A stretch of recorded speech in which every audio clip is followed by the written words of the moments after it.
Hello दोस्तों, एक बार फिर से स्वागत है आप सभी लोगों का आज की इस नई वीडियो के। इस वीडियो के अंदर मैं आपको बताने वाला हूँ इटली के जो 3 टॉपिक है उसके बारे में इन्फॉर्मेशन आपको देने वाला हूँ। पहला जो अपना टॉपिक रहने वाला है वो रहने वाला है कि जो कच्चे बंदे ऑलरेडी इटली में रह रहे हैं या फिर जो इंडिया से इस साल जाने वाले हैं, जो सीजनल पेपर पे जो लोग जाते हैं, आपको पता है कि वो जाके वापस तो आने वाले हैं नहीं।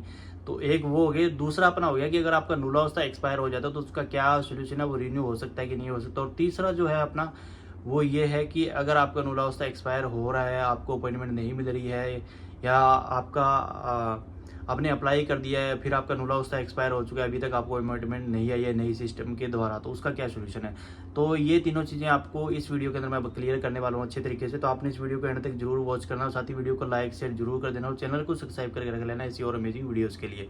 तो सबसे पहले स्टार्ट करते हैं। फिर भी आपको कोई दिक्कत और क्वेरीज रह जाती है तो आप लोग कमेंट बॉक्स में पूछ सकते हैं, फिर इंस्टाग्राम पे आके भी पूछ सकते हैं, तो कोई दिक्कत नहीं है। मैं आपको अपने फ्री टाइम के अंदर आपको जरूर रिप्लाई करूंगा, चाहे वो कमेंट में हो या फिर इंस्टाग्राम पे डीएम अगर आपने किया है तो सबसे पहले बात करते हैं कच्चे बंदे के लिए। तो जी हाँ दोस्तों, जब से आपको पता है कि पीछे एक मैंने वीडियो डाली थी, सतनाम सिंह जी जो एक भाई थे इंडिया के, वो डोंकी लगा के गए थे इंडिया से और उनकी पीछे वो डेथ हो चुकी थी क्योंकि उनका हाथ है वो पूरा कट गया था। और जब एम्प्लॉयर है वो गाड़ी में बैठा के उसके घर के आगे लाके उसने छोड़ दिया था, उसके चलते उस भाई की जो डेथ हो चुकी थी। उसके बाद जो मामला था वो पूरा इटली में पूरा गर्म हो गया था, एकदम ऊपर पार्लियामेंट तक वो बात चली गई थी, संसद तक, लोकसभा तक, जहाँ तक अपन कहते हैं जिस तरीके से।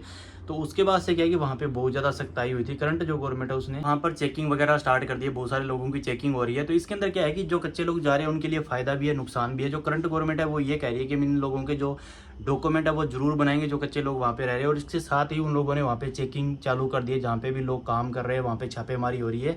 जाके लोगों को देखा जा रहा है कि वहाँ पे जो लोग काम कर रहे हैं कितने लोगों के पास पेपर है, कितने लोगों के पास पेपर नहीं है। तो इस चीज़ से फायदा तो ये हो रहा है कि आप लोगों के पेपर जरूर बनेंगे, चाहे वो ऑलरेडी बैठे हैं फिर लोग जाने वाले हैं यहाँ से। आपको पता है कि अगर आप दोमांदा कर, इसके लिए दोमांदा करना पड़ता है, आपको कन्वर्ट होने वाले पेपर ओपन होते हैं, तो उसके अंदर बहुत ही कम सीट रहती है, 3-4-5 हज़ार सीट रहती है हर साल। तो इतने में इतने लोगों का पॉसिबल नहीं हो पाता कि सबके पेपर जो कन्वर्ट हो जाए।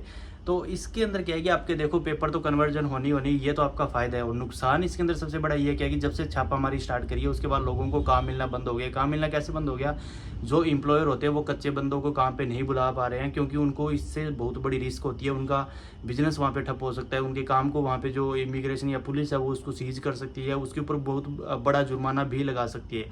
तो इसके चलते वहाँ के जो एम्प्लॉयर है वो डरने लग गए, वो कच्चे बंदे को काम पे बुलाने से थोड़ा हिचकिचा रहे हैं, उनको कम काम पे बुलाते हैं। इसलिए जो लोग हैं वो अब उनका जो दिहाड़ी होती है वो दिहाड़ी खत्म हो चुकी है, वो लोग घर पे बैठे हैं। तो इनके लिए एक सबसे बड़ी समस्या हो चुकी है, उनके पास बेरोजगारी आ चुकी है। तो ये इसका नुकसान और ये इसका फायदा आप देख सकते हो। नुकसान ये है कि उनको काम मिलना बंद हो गया, फायदा ये है कि आपके पेपर बन जाएंगे।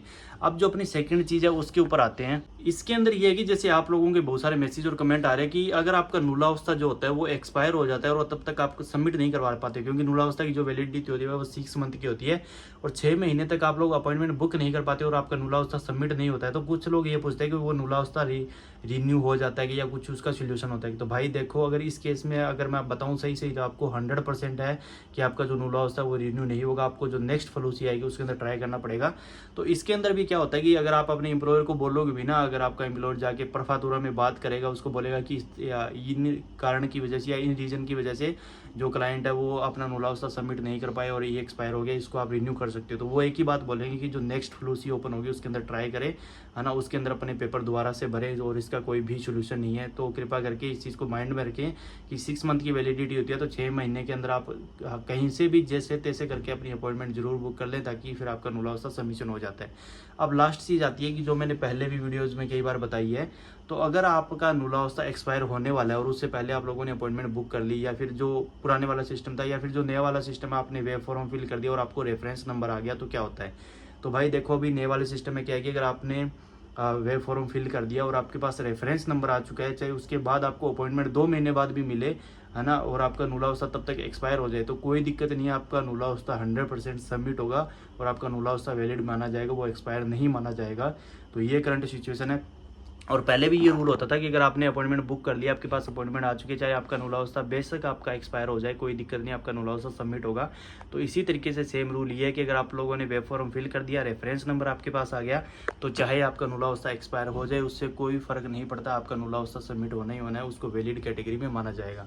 तो होप करता हूँ कि ये 3 इन्फॉर्मेशन जो है वो आपको समझ आई हुई होगी, अच्छी लगी होगी। अगर अच्छी लगी तो वीडियो को लाइक शेयर जरूर करा करें, क्योंकि मुझे इसी से मोटिवेशन मिलता है। तो और ज़्यादा रिसर्च करके मेहनत करके आप लोगों के लिए ऐसी वीडियोज़ बनाता रहूँ ताकि आपके काम आए, आपका पैसा बचे, आपका टाइम बचे और आपके साथ फ्रॉड ना हो। तो होप करता हूँ कि इन्फॉर्मेशन वीडियो अच्छी लगी तो लाइक शेयर कर दें और मुझे इस वीडियोज़ के लिए फॉलो कर लें या सब्सक्राइब करके जरूर रख लें। तो कोई भी क्वेरीज है तो इंस्टाग्राम पे पूछो या कमेंट बॉक्स में पूछो, कोई दिक्कत वाली बात नहीं है। मैं अपने एक्सपीरियंस के अकॉर्डिंग आपको जरूर जो है वो रिप्लाई करूँगा। सो गाइज मिलते हैं नेक्स्ट वीडियो में। Till then take care, good bye, जय हिंद।